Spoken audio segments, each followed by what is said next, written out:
Olá pessoal, aqui é o professor Wesley Pinto. Estamos aqui no podcast do UltraEnf, preparados com muito carinho para você, enfermeiro de alta performance. Hoje eu estou com um convidado especial, professor Marcelo Marinho, do Instagram MMBizu, né? Marcelo eu conheço já há 5 anos, 4 a 5 anos, né, Marcelo? 5 anos. Para mim é Marcelinho, então pode ser que durante aqui nosso bate-papo eu chame ele de Marcelinho, que ele é conhecido assim também no meio como Marcelinho. Marcelo é enfermeiro há mais ou menos 11 anos, tem uma trajetória linda, né? Foi assim como eu, técnico de enfermagem, depois fez faculdade de enfermagem, se especializou. Eu conheci o Marcelo durante uma pós-graduação de alta complexidade, que ele é aluno, e eu fui dar o último módulo, isso mesmo, né? Foi. Eu fui dar o último módulo de trauma e acabou que a gente se conheceu. Ele realmente é um profissional também de alto nível, fora da curva, e ele veio para o CETESF e fez aí pelo menos uns 10, 12 cursos. Ele é gestor de ambulância, de um serviço de ambulância no Rio de Janeiro. Para mim é um dos melhores serviços de transporte interhospitalar que existe no Brasil, assim, comparado a nível de hospitais de alta performance mesmo. E um dos motivos desse serviço ser muito bom é a gestão do Marcelo, gestão de pessoas, gestão de materiais, de equipamento, implementação de materiais. Uma ambulância que tem ultrassom, tem maca-vácuo, tem tudo para transportar o doente, protocolos bem estabelecidos, trabalhando segurança do paciente, segurança do profissional. Então, realmente é um serviço de alto nível. E aí, o Marcelo veio, ele investiu também para os seus colaboradores fazer curso no CETESF conosco, mudou a realidade do transporte interhospitalar no país. Nós implementamos juntos o curso CCTI, Cuidados Críticos em Transporte Interhospitalar. Foi um sucesso, é um sucesso até hoje. E depois eu fui lá e, como uma abelhinha, piquei ele para ele realmente pensar em ultrassom point of care. Eu lembro que na primeira vez que eu conversei com ele, nós tínhamos um curso aqui em parceria com uma empresa, e eu falei, pô, você deve fazer o curso de ultrassom. O que você me respondeu, Marcelo? Respondi que eu não queria, não. E por quê, Marcelo? Isso não é para mim, não. É porque eu não tinha na ambulância, né? E na época eu não estava no hospital, então não era a minha realidade. Eu achei que fosse uma coisa assim, futurística, né? Para daqui a 5, 10 anos. E por isso que eu decidi naquele momento, não. E você educadamente falou tudo bem. E logo depois eu vi a propaganda no Instagram e eu falei, agora na segunda turma eu quero fazer. Exatamente. E depois que você fez o curso, abriu a sua mente? Abriu. Quando eu fiz o curso, eu já estava trabalhando na unidade de terapia intensiva, onde tinha o aparelho, né? E ninguém usava, né? Então, abriu a minha mente, eu comecei a usar a cada plantão. E na ambulância eu montei um relatório colocando os pontos positivos para o dono da empresa, e com uma semana nós compramos o aparelho de ultrassom e colocamos dentro da ambulância. Perfeito. Esse CTI você trabalhava cardiointensivismo, né?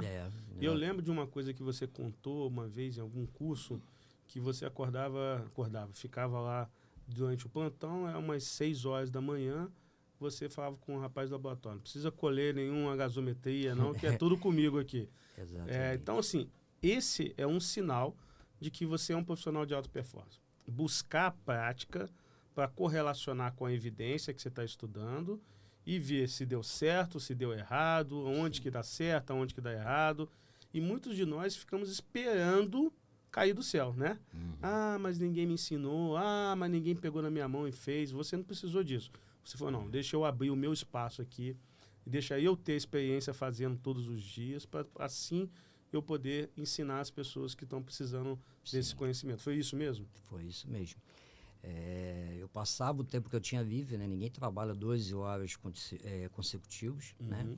Então, o tempo que eu tinha, que o pessoal ia para o celular, ia ler um livro, pegava o aparelho de ultrassom e ia para a beira do leito, identificar as estruturas que eu já estava estudando, né? Perfeito. Às vezes a gente fica assim, mas eu vou aprender ultrassom e não vou ganhar dinheiro imediatamente com isso. Às vezes as coisas não são imediatas, né? Sim. Se você não tivesse dado esse passo de fazer o curso, investir no curso, o curso foi de graça para você? Não. Investir no curso, depois fazer todos os dias na sua prática, aí você foi para a área da sua área de gestão de ambulância. Como você usava o ultrassom? pessoal chegava para trabalhar, você botava na maca lá, Sim. fazia ultrassom no técnico de enfermagem, no condutor, não era Todo isso? mundo, é. E aí? O que eu aprendi a beira-leito na terapia intensiva, eu levei para a ambulância, né? E a partir daí eu olhava o que era normal, e o que era normal eu olhava na terapia intensiva. Perfeito. E aí eu trouxe todos os enfermeiros, né, para fazer o curso. É verdade, todos os enfermeiros fizeram, né? Todos eles fizeram. Perfeito. E a partir daí a gente foi evoluindo esse processo. Esse é um processo longo, que não é da Vocês já noite estão pro dia. fazendo ultrassom no home care, né? Se o Sim, enfermeiro no home precisar care. fazer, ele faz, A né? gente tem 2 braços da empresa, um é a ambulância e o outro é o home care. Perfeito. E o enfermeiro do home care também, ele atua na ambulância e ele fez o curso aqui também conosco. Perfeito.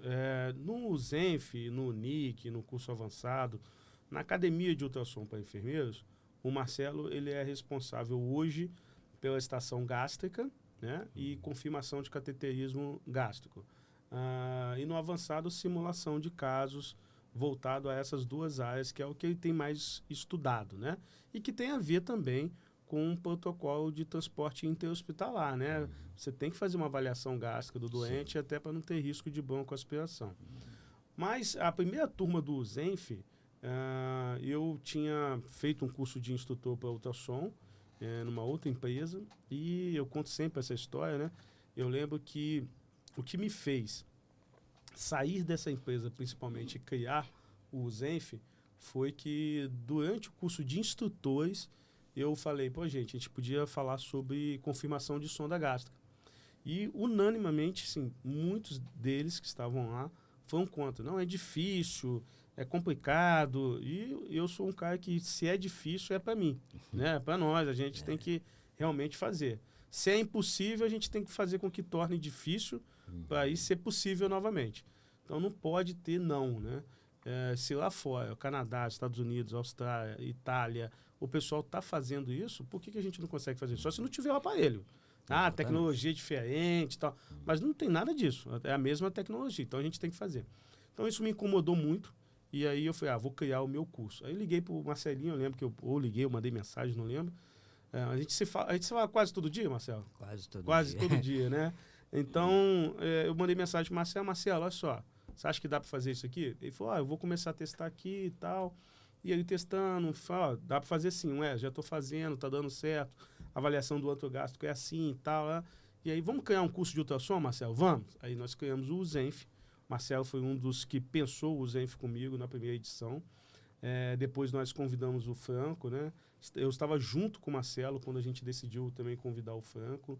Então o Marcelo está desde do comecinho mesmo da célula ali do Zenf. E na primeira edição, o Marcelo fazia avaliação gástrica e avaliação vesical na mesma estação. E os alunos, eu costumo dizer que o Zenf, nossos cursos de ultrassom, eles vão melhorando a cada edição, né, Marcelo? Sim. E aí os alunos foram pedindo para separar, nós separamos as estações e aí ficou com a estação gástrica. Por que o enfermeiro de alta performance deve saber ultrassom, principalmente a avaliação gástrica no seu dia a dia? No ambiente crítico, emergência, CTI, transporte. Por que você acha que é importante que todo enfermeiro saiba esse conhecimento? O principal fator é o risco de broncoaspiração, né? Independente do cenário que você esteja, pré-hospitalar ou intra-hospitalar, você vai depender, né? Hoje, quem mais estuda isso são os anestesiologistas, né? Por quê? Por risco de broncoaspiração. Então, vamos exemplificar, né? Se você, por exemplo, pegar uma ambulância e atender numa residência, está com uma dor torácica, você atende, faz tudo que tem que fazer, tem indicação de ir para o hospital. Certo. Né? Naquele momento crítico ali da dor torácica, talvez ninguém vai perguntar se ele estava almoçando, se ele estava jantando, se ele estava tomando uma cerveja. Mesmo sendo protocolo já, de perguntar como é que está a alimentação. Mesmo sendo, mas às vezes a situação é crítica, você coloca na ambulância. Então, você não tem como saber isso. Com o ultrassom, você tem o exame de imagem. E aí facilita tudo, né? Um grande problema que existe hoje, você pegar um paciente dentro da unidade de terapia intensiva, por exemplo, e levar ele para fazer um exame. Quem diz que aquele paciente está em dieta zero? Não se tiver em dieta zero, corre risco de broncoaspirar também? Mesmo com dieta zero, ele corre risco de ter resíduo gástrico. Perfeito. Né? Tem um estudo agora que saiu em 2023 de pacientes diabéticos e obesos, né, com IMC acima de 30 e diabético tipo 2. Fizeram o tempo de jejum e no pré-operatório fizeram o POCUS gástrico e mesmo assim uma porcentagem ainda tinha resíduo no estômago. Ou seja, tinha risco para broncoaspiração no momento da intubação na cirurgia. E mesmo sendo uma área tão importante para o enfermeiro, são poucos enfermeiros que entendem ainda essa relevância do ultrassom para avaliação gástrica, né, o Marcelo? Sim, na verdade, no Brasil eu não vi ninguém ainda, né? Eu já procurei tudo, não tem artigo, não vejo ninguém comentando na internet. 100% das pessoas, quando você fala de POCUS gástrico, né, um enfermeiro, ele fala, posso ver sonda interal? Para confirmar a sonda, Para né? confirmar? Pode. Né? Quando você fala de avaliação do ântero gástrico para risco de broncoaspiração, nunca vi ninguém comentar, puxa, eu faço, eu já vi. Né? E que sonda gástrica também é importante, né? Tanto Sim. confirmar a sonda gástrica durante a passagem, né? Sim. Para você fazer a avaliação também da região cervical. E para você, Marcelo, o que você entende pela sua trajetória, que eu sei que foi uma trajetória também de romper barreiras, de quebrar árvores, como foi a minha, como foi da maioria dos enfermeiros. O que é um enfermeiro de alta performance para você? Enfermeiro de alta performance seria aquele que entrega mais do que o esperado. Né? Você é contratado para entregar X e você entrega 3X. Porém, dentro desse processo, sem nenhuma pressão, né, externa para isso, e o principal, que você não adoeça durante esse processo. Perfeito. Né? Porque às vezes a pessoa ela quer entregar muito, ela agrega muita coisa no dia a dia dela e ela acaba ficando doente. Ela não consegue entregar nem o que ela foi contratada, nem muito menos acima disso. Né? Então, quando você consegue fazer esse processo de forma livre, independente, sem pressão e natural, você consegue ser um profissional de alta quem está de fora achar que está super fácil, né? Quando a pessoa acha que está fácil é porque a pessoa domina muito aquilo, né? Realmente. Você, no curso USENF, você indica para as pessoas, acha que é um curso que vale a pena um enfermeiro fazer? O que você acha? Sim, eu acho que hoje não tem espaço, né, para o enfermeiro ou para qualquer outro profissional da saúde não entender de ultrassom point of care. Né? Essa é a realidade que nós temos hoje. E lembrar sempre, né, o que nós estamos estudando e colocando em prática, seja no curso ou à beira-leito, tem uma relação direta com a segurança do paciente. Isso que às vezes as pessoas se perdem no meio do caminho e não entendem. Né? Durante a estação de avaliação de antrogástrico, você orienta ali ou treina, ensina os colegas a saber quando está um estômago vazio, quando está um estômago cheio, entre aspas, né? Se é cheio de líquido, conteúdo sólido ou misto, seria isso? Sim, a gente faz uma avaliação, você pode fazer uma avaliação tanto do ponto de vista qualitativo como do ponto de vista quantitativo. Né? Qualitativo ali, você avalia se ele está vazio, se ele está com líquido, se ele tem sólido. Se ele tiver líquido, você parte para avaliação quantitativa. Né? Na prática, né, por exemplo, no serviço de ambulância, por exemplo, você vai fazer uma transferência, um atendimento na que é um pouco mais rápido. que é mais rápido, você olha, está vazio, você pode levar, não tem risco de broncoaspiração. Tem sólido, tem risco de broncoaspiração. Se tiver líquido, a gente considera como risco de broncoaspiração, sem realizar a mensuração para evitar perda de tempo no local. Mas a mensuração também não é nada absurdo. Não, né? Você pega 2 eixos, multiplica o primeiro eixo pelo segundo, vezes 3,14, divide por 4, vai te dar a área do ântero gástrico, com a idade do paciente, você joga numa tabela e sabe quantos ml tem no estômago. Perfeito. Isso para um doente que está internado, por exemplo, um CTI, que precisa sair do CTI para fazer a tomografia, você então indicaria, como a tomografia na maioria das vezes é um exame planejado, que o enfermeiro fizesse aí uma avaliação de antrogástrico, então. Qualquer serviço de transferência, né? Seja interhospitalar, seja para exame, um serviço padrão hoje tem que fazer a avaliação do ântero gástrico. Tá. Né? Até porque você pode ter um paciente ali, vamos botar um paciente mais grave, tubado com sonda, e ele precisa fazer um exame. Tem uma recomendação de 6 horas de dieta. Tem uma intercorrência no plantão, o colega não consegue fechar, fecha 5 horas da manhã. Ele passa esse plantão nessa intercorrência, não conta que essa sonda foi fechada depois. Você chega com o serviço de ambulância para levar esse paciente. Se você faz a avaliação pelo POCUS, você diz se tem resíduo ou não. Perfeito. Se você não tiver o POCUS, você não tem como saber isso. O que vai acontecer? Você vai pegar esse paciente grave, vai levar para o centro de imagem, vai chegar o radiologista, vai falar, não pode fazer o exame. Retorna, vamos remarcar. Perda de dinheiro, né? Perda de dinheiro, tempo, risco do paciente complicar no meio do caminho, porque está com o estômago cheio. Perfeito. Existem vários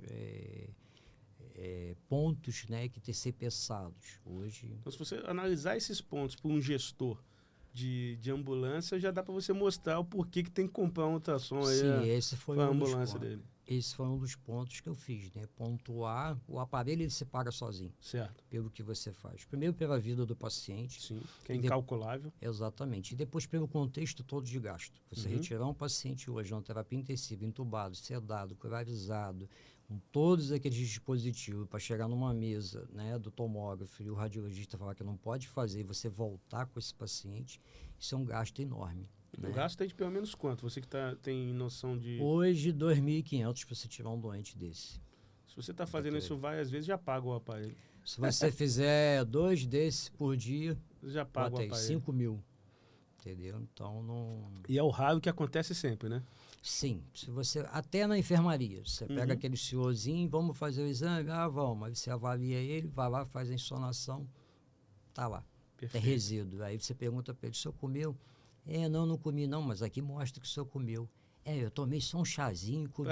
Para ele não comeu. Perfeito, Marcelo. Bem lembrado. Outro ponto que nós começamos a estudar também lá no CETESF, e depois colocar dentro dos cursos, até através da indicação do Suede, né? Que é outro instrutor também, que vai estar um dia aqui com a gente batendo papo também, é um outro enfermeiro de alta performance, sobre avaliação de fecaloma, né? De presença de conteúdo no intestino, né? É difícil, é importante, você acha que é relevante o enfermeiro saber disso, não é? Qual é a sua opinião? Sim, eu acho que hoje é super relevante, né? Quem mais estuda isso são os enfermeiros japoneses, né? Eles que começaram, a maioria dos artigos são deles. E a beira-leito facilita muito, né? E não é difícil? Não é difícil, né? Avalia a partir da janela da bexiga. Da bexiga. Isso. Você pega mesmo uma janela e a partir daí você avalia. Né? Você imagina o desconforto para um idoso, por exemplo, que está internado numa unidade de terapia intensiva, está fazendo uso de um opioide, uma morfina, né, que vai levar a retenção fecal ao longo do tempo, e você precisa fazer um toque nesse senhor que nunca entrou no hospital. Para dizer, pera, o senhor não está evacuando, eu preciso fazer um toque no senhor. Olha o desconforto. Hoje você com ultrassom à beira-leito, você faz, mostra e está resolvido o problema. Muito bom. Marcelinho, hoje, para você, com a sua experiência, a trajetória para se tornar hoje um enfermeiro reconhecido nacionalmente, até internacionalmente, foi fácil? Tem nada fácil na vida. Tem nada fácil na vida? Tem, não. Você tem que ter muita dedicação, amor pelo que você faz. Eu acho que o amor pela profissão que você tem, eu acho que faz você se diferenciar da maior parte deles, né? O amor te leva a você estudar todo dia, o amor te leva a ser um profissional diferenciado, você tem visões diferentes. Mas tinha um pessoal falando, para que está estudando? Você não vai ganhar nada mais por isso, não tinha um pessoal assim? Isso existe até hoje. Até hoje tem? Principalmente no POCUS, todo mundo fala isso. Para que você está fazendo isso daí? É mais trabalho para a gente. A gente está querendo não ter mais trabalho. Exatamente. Mas a visão é essa, né? A visão deles é não ter trabalho. Né? Você estudar, aprender e colocar em prática, para eles é o terror, né? É mais trabalho. Eu não vou receber para procedimento. Isso. Mas você não recebe procedimento nenhum. Você não recebe passar sonda enteral, você não recebe passar sonda vesical, você não recebe proporcionar um acesso periférico, né? Então, não, e o ultrassom acaba sendo uma extensão de um levantamento de dados, de um exame físico. Sim. Então, acaba fazendo um exame físico mais assertivo ou guiando um procedimento, né? Sim. Onde a segurança vai ser um pouco maior. Então, é isso. Marcelo, queria te agradecer. O papo foi super legal. Tenho certeza que a galera aprendeu um pouco mais aí com o enfermeiro Marcelo Marinho. Peço que vocês sigam ele lá, @mmbizu. Sigam também na Academia de Enfermeiro, Academia de Ultrassom para Enfermeiros. Vai estar aqui no descritivo desse vídeo. Me siga também, professor Wesley Pinto. E eu não sei se eu já tive a oportunidade de falar pessoalmente com você sobre isso. Te admiro muito, viu? Acho que você é um profissional de alta performance, realmente. Fiz questão de você estar na lista dos enfermeiros que iam ser convidados pelo Ultra Enf, o podcast, porque realmente você é um cara que nos últimos 2, 3 anos aí a ascensão foi fantástica. Tudo fruto sua busca por estudar mais, fruto do seu trabalho, do seu dia a dia. Você tem respeito de profissionais médicos, enfermeiros. Eu vejo médicos seguindo você no Instagram. Eu já cansei de conversar com médicos famosos que usam ultrassom e falam: eu conheci você através do Marcelo. Eu sigo ele lá, aprendo muito ultrassom com ele. Eu lembro de um colega médico, não vou citar o nome dele aqui porque não conversei com ele, mas um colega médico que estávamos você, comendo um churrasco, você e ele, lembra? E ele: olha, Wesley, eu quero sentar com esse cara aqui para eu poder aprender ultrassom com ele. Lembra disso? Mas você e o Nogueira, se eu não me engano, 1 ano e meio, 2 anos atrás, tínhamos ido fazer um treinamento em São Paulo e ele estava lá. Então, assim, você realmente conquistou o respeito multiprofissional com base somente em estudo. Você é a prova que quem estuda, a conta fecha. Concorda comigo? Sério. Então, assim, quero te agradecer, dizer que você é muito bem-vindo no CETESF. Nós somos muito felizes de ter você lá, eu e a Ju. Então, continue nessa pegada aí, principalmente sobre ultrassom, que você realmente é um enfermeiro ultra, ok? Muito obrigado. Até a próxima, pessoal.